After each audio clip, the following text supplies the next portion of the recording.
Family and fellow soldiers, I'm the Professor, and this is the Moment of Truth. You know, politicians named Andrew have some really bad luck. First it's Andrew Big Bussy Gillum, now it's Andrew Cuomo. But unlike Big Bussy Gillum, Andrew Cuomo is classified as white, so how different the tone is from the white media for a white politician who's also not only not under criminal indictment, but he's even getting female support. After having been forced to resign from the governorship of New York in disgrace, Andrew Gillum is now seriously considering running for political office, and not just that. Round the campfire, the rumor is that he's even thinking about going for his old job back as Attorney General of the state, which means he would get to directly take on Letitia James. In fact, he's already started the process.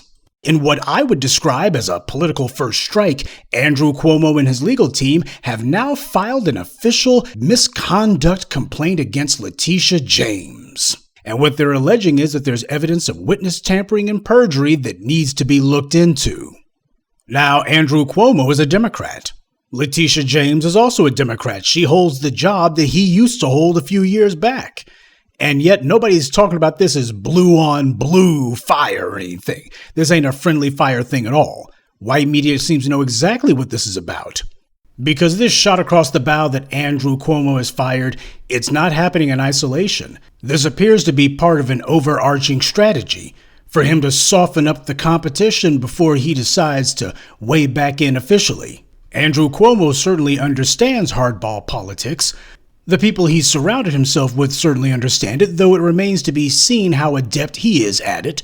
Though he's definitely doing more than just taking a couple of pot shots at Letitia James, because this is part of an overarching strategy, or at least it appears to be.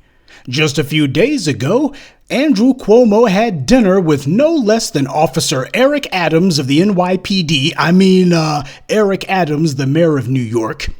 And the disgraced former governor and he apparently had a very interesting conversation, which Eric Adams refuses to go into details about, because when Officer Adams was caught, rather than distancing himself from the alleged groper-in-chief, Eric Adams instead defended the dinner date, saying that he wasn't going to leave any stone unturned in his effort to get the city back under control. Andrew Cuomo isn't governor anymore. And his disastrous handling of the pandemic in New York shows that he can't get any situation under control. That's a dang strange way to talk about a man who covered up the deaths of a whole bunch of people, allegedly.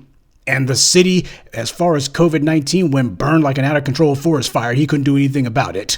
Cuomo reportedly has something like $18 million in campaign cash at his disposal. So no wonder Officer Adams was so eager to have a sit-down with him. This dinner that Adams and Cuomo had together seems more like Cuomo was feeling out the crooked cop to see whether or not he would support him, should he make a move against Letitia James. Now, both Letitia James and Eric Adams are bootlicking trash. Neither one of them has any power, and when it comes to thieves, there is no honor. Letitia James clearly overplayed her hand in this one. You'll recall that last year, she was mounting a campaign to run for the governorship. But only a few days or so later, she decided to quit that and said, well, I'm going to be running to get my old job back as Attorney General of New York. Yeah, apparently she realized that she didn't have anywhere near as much support as she thought she had.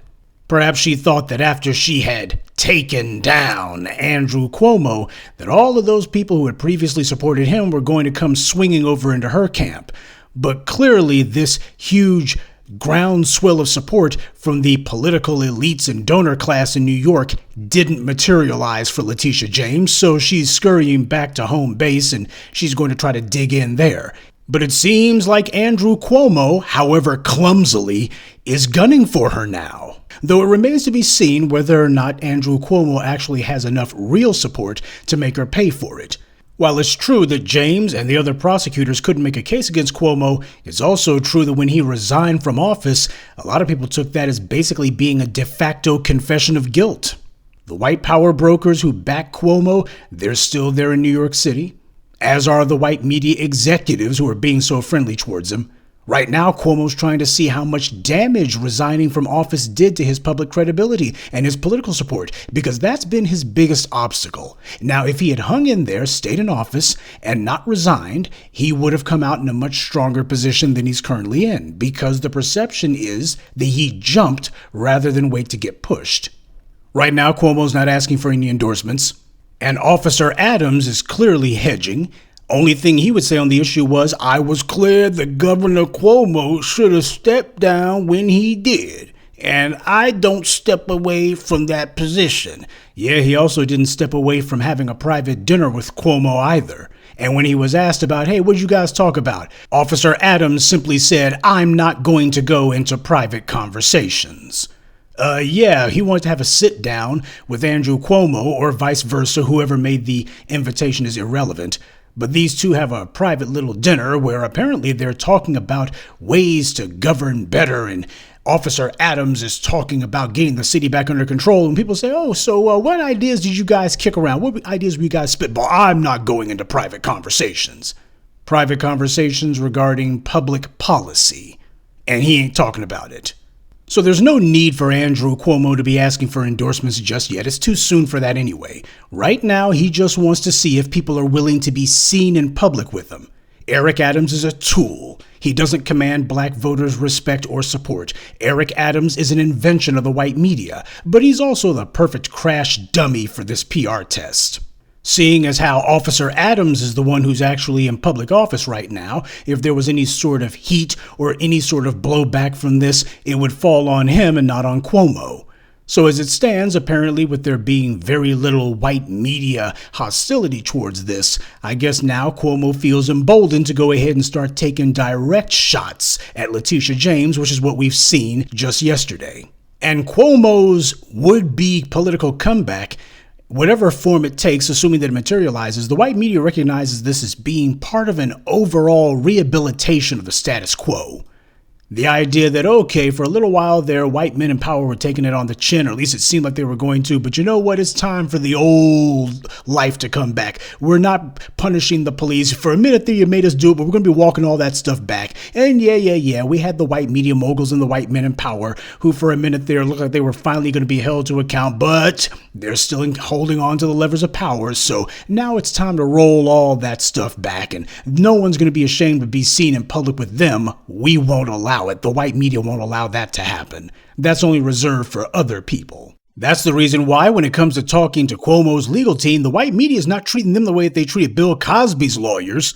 They're not saying that, well, just because they couldn't prove anything, just because there were all sorts of allegations regarding witness tampering or that people were slow rolling out information and such.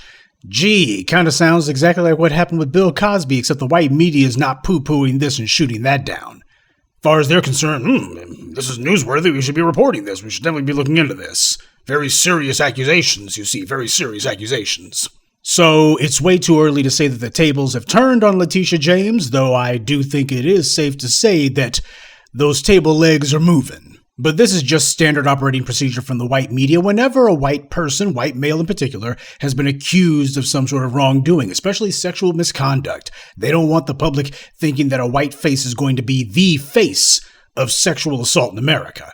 So when Tom Brokaw was accused by some co-worker of sexual misconduct, you had no less than Rachel Maddow and Mika the Bigot Brzezinski who came rushing out to defend him. Oh, wouldn't no believe all women then. And of course the odious and reprehensible Lena Dunham, she was all rah-rah when it came to female empowerment. That is, until Aurora Perrineau accused one of Lena's white buddies of sexual assault. Then all of a sudden Lena Dunham was saying, some women do lie, not all these accusations are true. But how very interesting the white media is doing its typical routine.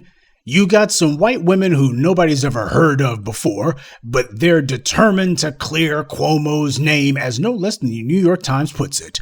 And they're not casting aspersions on them. They're not saying, gee, who's paying them to do this? Who's putting them up to this? They're not treating them as if they're some sort of plants or some sort of paid operatives. You know, the way that they did the women who spoke up for R. Kelly. They're not treating them as if there's something wrong with them.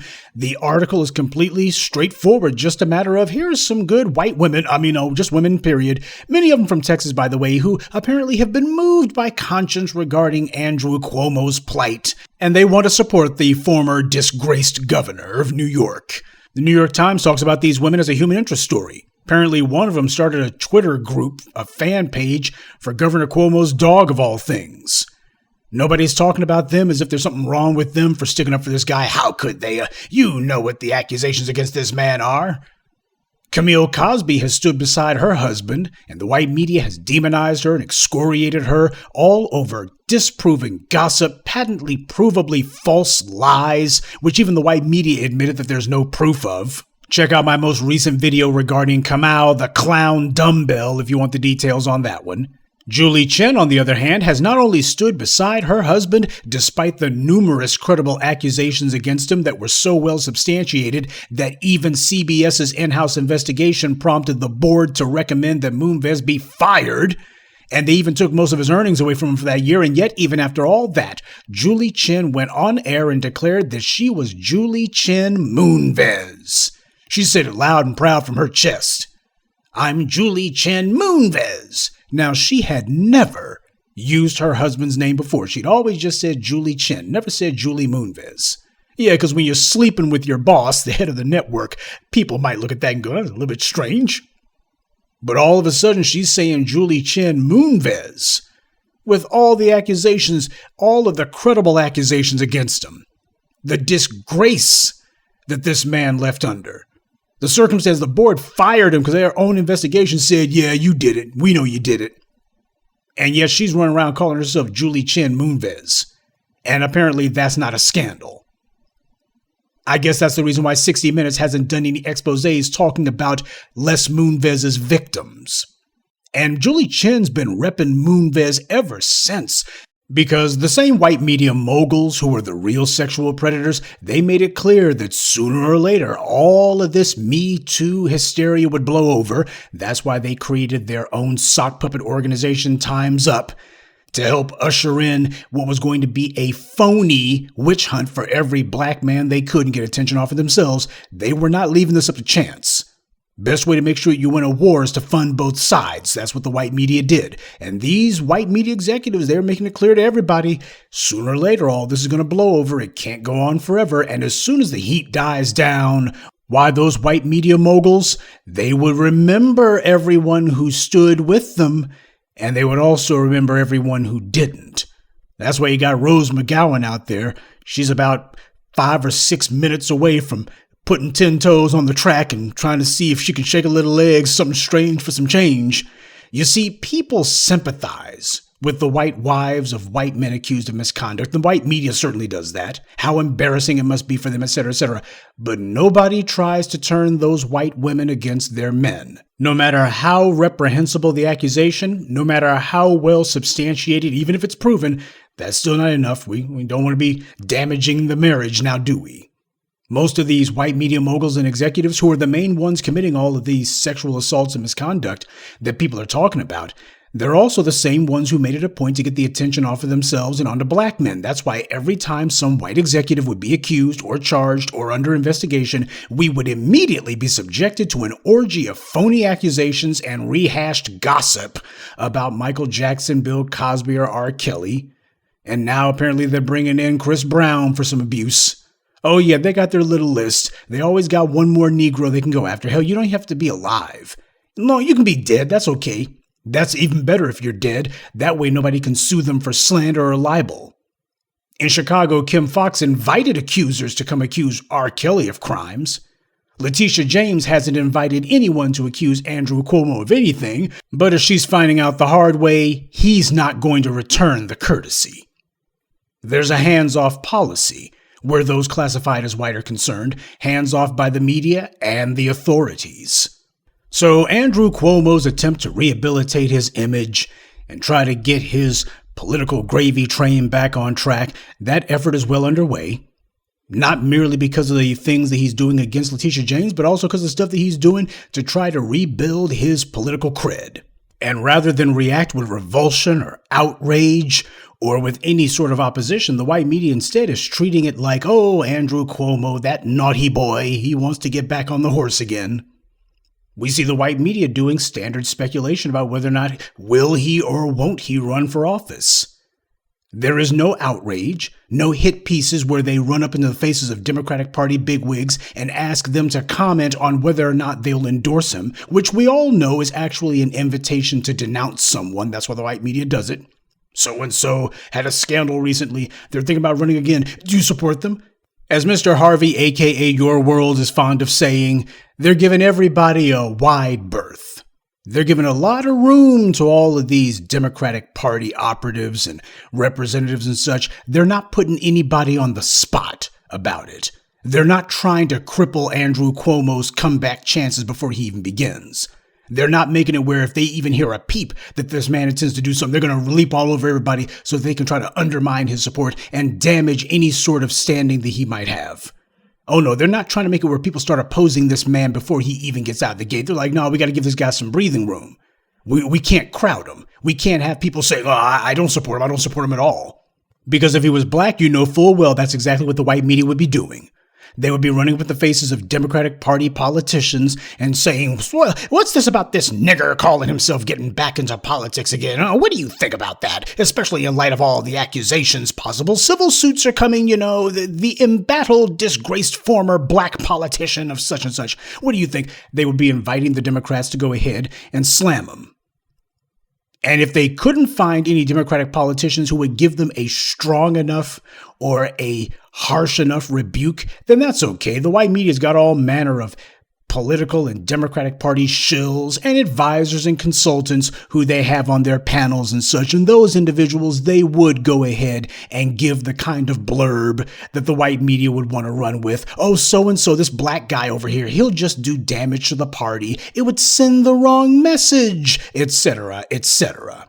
Please don't think that whenever the white media has one of their career shill bootlicks who you see on these panels and such. Yes, I'm talking about Simone Mammy Sanders and Bakari Sellout and Keisha Bootlick Bottoms. Please don't think that whenever they say some sort of harsh rebuke or some sort of very good blurb that the white media can look at and say, oh, you got some good verbs in there.